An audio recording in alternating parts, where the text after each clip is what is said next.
अरे काय रस्त्यावर व्हिडिओ बनवतो, अरे काय करतोय असे, कधी बाईचा गणवेश असतो तर कधी विदूषकासारखं काम असतो, नेमकं तुला भेटतं काय हा प्रश्न काही लोकांनी कमेंट्स मध्ये लिहिला आणि तो प्रश्न लिहिल्यानंतर मी थोडंसं आत्मचिंतन केलं. तर आपण आहेत मांजराज शोरूमच्या समोर आणि या ठिकाणी आपण बघू शकतात कांचनताई आहेत, सागरदादा आहेत, माझी मिसेस आहेत आणि या ठिकाणी वर्कशॉपचे जे मॅनेजर आहेत रिंकू दादा हे देखील आहेत.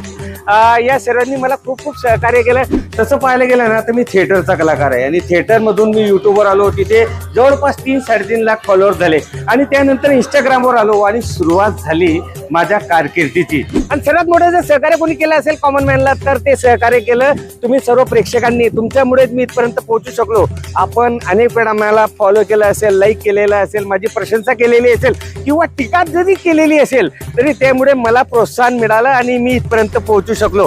की आपल्या सर्वांच्या प्रेमामुळे, आपल्या सर्वांच्या स्नेहामुळे एक चांगली टीम या ठिकाणी जमा झाली आणि ह्या टीम मेंबरनी मला खूप सहकार्य केला. डॉक्टर ताई या ठिकाणी आहेत, सागरदादा आहेत, या ठिकाणी माझी मिसेस आहेत, सर्व मित्रमंडळी या ठिकाणी आहे आणि या टीममुळे मी परत एकदा इंस्टाग्रामवर कुठेतरी आपलं अस्तित्व टिकवण्याचा प्रयत्न सुरू केला. आणि मित्रांनो, आपल्या सर्वांच्या सहकार्याने, प्रेमाने मी आज या शोरूमला आलेलो आहे आणि एक गाडी घेतोय, स्विफ्ट गाडी.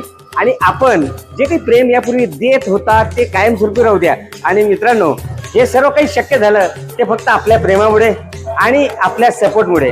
कृपया असाच सपोर्ट मला राहू द्या.